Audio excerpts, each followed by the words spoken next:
Hello and welcome! Now today on this beautiful gorgeous day I'm going to spray paint my Amiga 1200 case, and if you haven't watched my last video where I prepped the case and show you all the goodies which I got for it, then I highly recommend you watching that first, and the link is in the description below. So let's begin. I've had to take the exposure on the camera right down to show you, but one thing I've noticed strange on the inside, the inner side of the Amiga 1200, the top bit here, is that there's some strange markings, scratchings here. You can probably see it there. And they're all over. And it's on each, can you see there? On each segment here, there's like some strange diagonally sort of scratch. I'm gonna check my other one. You know, when I remove the other case, I'm gonna check if that has it there. Maybe it's to do with the mold, I don't know. It's actually been quite fun with you all guessing what color I've done the case. And you know, some of you have guessed some interesting colors, and I have to say this for sure. One color I've definitely not freaking colored it is hot pink. I'm not into pink. A couple of you even tried to freaking ask me in the special 10K live stream which I was doing. Andrea, I'm not telling you. The color is here. The color of the Amiga. And I can easily show you, but no. I'm not gonna do it. I'm not gonna show you. Don't care. But I know it because it's right in front of me. I'm not gonna say yes or no, or else you'll freaking know it by process of elimination. Should I let the viewers choose a color for you and have it delivered only for a few minutes before spray painting your Amiga? No, Axel Dominator, I would not do that. You know why? Because freaking someone suggested hot pink, and I'm like, pee off. Hot freaking pink. Well, at least you know what color it's not. You freaking clever freak. I'm not gonna say anything anymore. But it's not hot pink. I'm not a pink person. I'm sorry to disappoint you, Axel Dominator. Fluorescent green. It could be FS, you never know. Hot pink would be different, but come on. Freaking, I'm sick of freaking Barbie bullshit. It's true that somebody suggested. Someone said, I bet you spray paint it clear. I was like, how would you make something that's opaque and clear?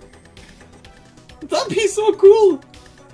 I could just make a window anywhere I want.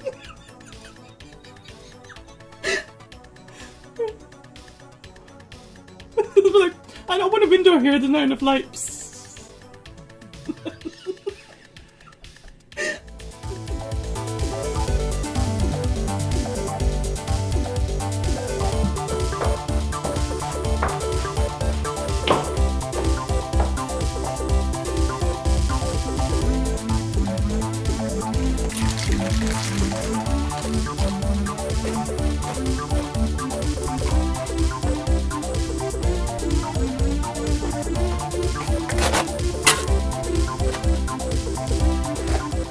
I think most people have that strange, seldom visited area of their garden, which they kind of, you know, they hardly ever visit. But you know, it's good for things like this, I guess. Anyway, these are the keys. We'll do them separately, different. Yeah, I'm ready to kind of prime this now. So the first thing that we're gonna need is a plastic primer. Always, and this is to help make the paint, the color itself, adhere to the plastic itself. And then of course comes your paint itself, your color. So after that you have your clear lacquer. As you can see, your clear lacquer, and I don't know why it says freaking trade spray, but it's clear lacquer, it's top coat, if you want to, like, you know, talk about it in nail terms.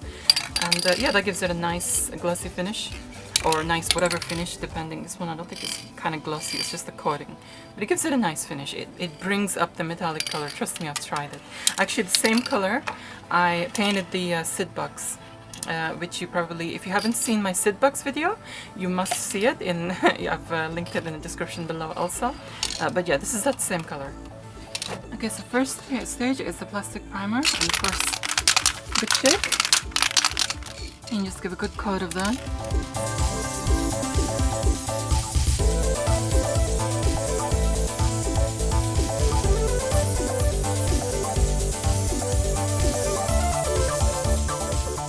noticed that I've become a fan of Motif. It's like from what I've tried so far. I mean, I've tried the Rust-Oleum stuff. I haven't tried many, to be honest. I've tried Rust-Oleum, it's good, but I like the shade on Motif better. And of course, you know, the visuals, I like it. It's a bit of a, you have to admit, it's a bit of a retro looking can. It's like, with me, it's like Saturday morning in the garage kind of thing. You know, that kind of feeling it gives. So yeah, I like this. I'm easily pleased. Now, let's just hope some freaking insects don't come and start smelling the solvent and jumping on the stuff, because believe me, insects love to get high. You spray some of this stuff around, you'll get freaking creepy crawlies coming up to you and wanting to snort. Anyway, I have one of these, spray applicator for the actual paint itself. I've never used one of these before, so yeah, let me just... First thing, let's try and screw this applicator on this Rust-Oleum thing. Please don't tell me it's freaking different. I thought these were standard. Let's try a little test patch here, see if the applicator works. Yay! It works actually very well. Okay, the Motif one is more quick drying. This one needs 20 minutes before coats. And this Motif is like, I think, 10 minutes between each coat. So let's begin the first layer, the first coat of this. That is actually very nice.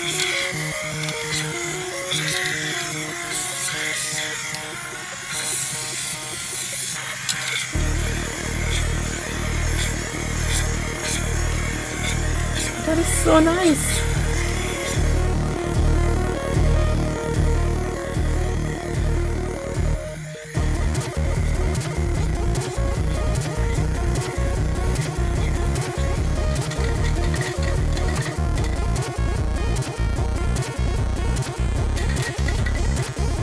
That's just the first coat, and it's looking really nice already.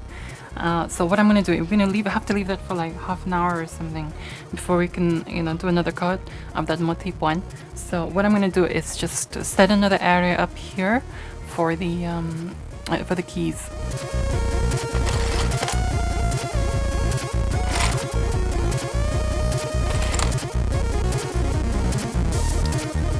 This is freaking tedious.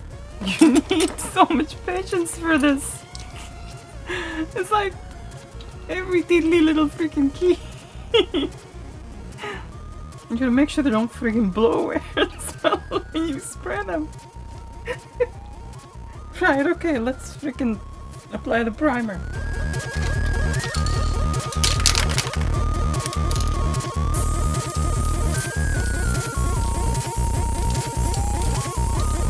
Couple more minutes for the plastic primer to set and dry up. You can see it starting to kind of set and dry up now. It's quite good, this plastic primer. It's like, it's only 5 minutes. I mean, I noticed it drying up even like 3 minutes or something like this. But yeah, it's like 5 minutes or something. I have to say, that is looking freaking nice already. I really like that color. I mean, this color, I prefer this shade, of course, but that is still really nice. So now is the time to paint.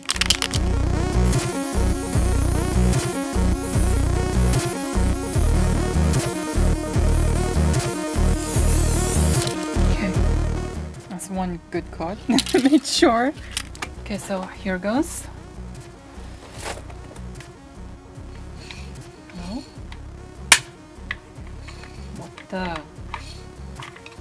What the? It broke! Does it have a... Is it because it has a safety thing? Oh. It's got a freaking safety thing. Broke the applicator. Okay, enough freaking interruptions now. And hindrances. I'm sure the hindrance interruptions have given this more of a chance to freaking dry. Okay.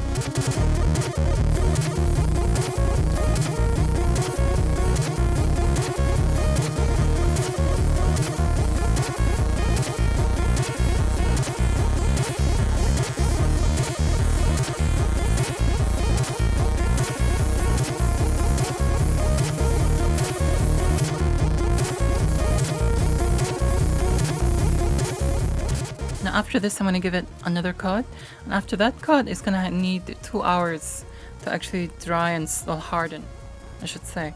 And in that time, what I'm gonna do before the top coat is start editing this footage. Might as well.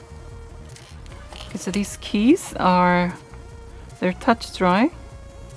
I think that's the cue to give another coat.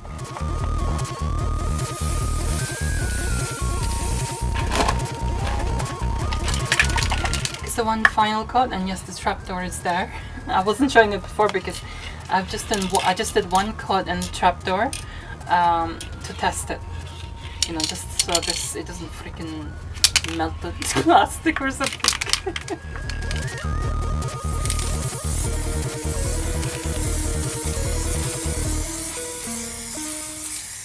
So I'm gonna keep this here for like 2 hours now so that this can harden, and once that's done, I'm gonna give it a top coat, let that dry, and then of course yeah, it's done. Put everything together, transport the Amiga from the other case to this one. That shade of blue, it's so beautiful. This camera's not doing it justice. I'll try and tweak the colors so that it's closest to it, and yeah. But it's so nice, and I'm liking the look of that blue. Once the paint had hardened after 2 hours, I gave it a coat of clear lacquer to seal in the paint and give it a nice finish. This clear lacquer top coat really brings out the metallic quality of metallic colors and adds a nice subtle gloss. I'm not a fan of too much gloss, but this was just right actually. And that is all for today. Next time I'll be putting the Amiga 1200 motherboard in this beautiful blue case and assembling it along with all the goodies I showed you in part 1. Thanks for watching, and thanks for your likes, your shares. Do leave your thoughts in the comments below. Don't forget to check out my other videos and do subscribe for more. And of course, YouTube is screwed, so do please click on that bell icon. And now a big thank you goes to my lovely generous patrons: Alhand, Albert Hartman, Alex, Andrea, Anthony Proctor, Austin Pryor, Axel Dominator, Boris Matishin, Brad Hansen, Cameron Armstrong, Kari S. Turner, Gaston Lervat, Casual Commodore, Counting Virtual Sheep, Dave Roland, Egon Olsen, Electronscape UK, Eric Andre, Espen Galbeck, Frate M, Gav Messingham, Jeff Major, Glenn Wiorek, Hazemaker, James Burr, James Hare, Jan Beda, Jason Cadaver, Jeffrey T. Bird, Jim Leonard, Just 80, Yuka Isotala, Mads Troest, Maria Engelstrom, Mark Amorin, Mark McDonald, Matt Shepkar, Matthew Simpson, Mickey Holm, Mixtress Rai, Obraxis, Patrick Ekman, Paul Delta, Paul Maskelin, Peter Lingbeck, Playa Velli, Rancy, Restless.com, Ruben Barnett, Risky Flyer, Robert Minnis, Rob Utley, Rofe Otterstein, Roy Gilotti, Ulrike Stiedel, Sirgur Finsen, Sophie Leroy, Steve Jones, Stuart Evans, The Deeply Cynical, Thomas Presina, Thomas Muller, Dina Stormcaller, and Wayne Marsh. If you wish to support me on Patreon, the link is in the description below, as well as links to my patrons' websites or YouTube channels.